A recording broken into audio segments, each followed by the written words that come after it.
काल हे मूग भिजत घालायला मला जरा उशीर झाला होता, पण उन्हाळ्यामध्ये ना कोणत्याही गोष्टी भिजवण्याचं अजिबात टेन्शन नसतं, सगळं काही व्यवस्थित होऊन जातं. तर आज बनवत होते मुगाचे चिले, घावण पण म्हणतो आपण त्याला. तर दही सुद्धा मी बनवून फ्रीजमध्ये ठेवलं होतं आणि माझं दही जर तुम्ही बघितलं ना, इतकं मस्त आणि घट्ट दही आज बनलं होतं ना माझं. तर प्रत्येक गोष्ट बनवण्याची प्रत्येकाची वेगवेगळी पद्धत असते. जर घावण जे मी बनवते ना, कधी कधी मी त्याला मोड आलेल्या मुगाचे बनवते, कधी असंही बनवते. तर भिजवलेले मूग आहेत, त्यामध्ये मी थोडासा रवा घातलाय, दही घातलंय, कधी कधी मी त्यामध्ये मिरची आलं सुद्धा घालते, पण ह्या गोष्टी घातल्या तर अभि खाणार नाही, त्यामुळे मी आज टाकलं नाही, कारण टिफिनला सुद्धा मी हीच गोष्ट त्याला देणार आहे. थोडंसं मीठ घातलं, आपलं बॅटर तयार झालं. त्यानंतर खोबऱ्याची चटणी सुद्धा मी बनवून घेतली आणि इतके सुंदर हे घावण बनतात ना, अजिबात तुटत नाहीत, काही नाही. फक्त मुगाचे बनवले तर टेस्ट तेवढीशी भारी लागत नाही, पण या सगळ्या गोष्टी घातल्यानंतर हे घावण छान लागतं.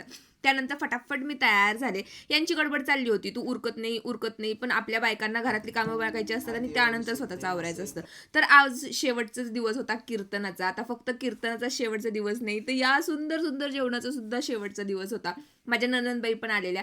फक्त ननंदबाई नाही, खूप साऱ्या पाहुणे आमचे आले होते, पण सगळ्यांचे व्हिडिओ घ्यायचे माझ्या काही लक्षात आलं नाही. आमच्या डमाबाईचे ना उन्हाळ्यात सुद्धा असे गाल उलायला लागलेत आणि या उन्हाळ्यातला पहिला गोळा मी घेतला होता. गोळा घेतलाय खरा, पण त्याला स्टिक नाही. आता त्यांनी हातात दिलाय, कसा खायचा आहे ते खा. कुठून आल्यानंतर असा कंटाळा येतो कोणतीही गोष्ट करण्याचा. पण संध्याकाळी लागले होते स्वयंपाकाला. तशी तर आज कोणाला जास्त भूक नव्हती, पण तरी सुद्धा इकडे मी बेसन बनवलं. आत्याबाईंचा उपवास होता, त्यामुळे त्यांच्यासाठी बनवली भगर. चला भेटू नेक्स्ट व्लॉगमध्ये, तोपर्यंत बाय.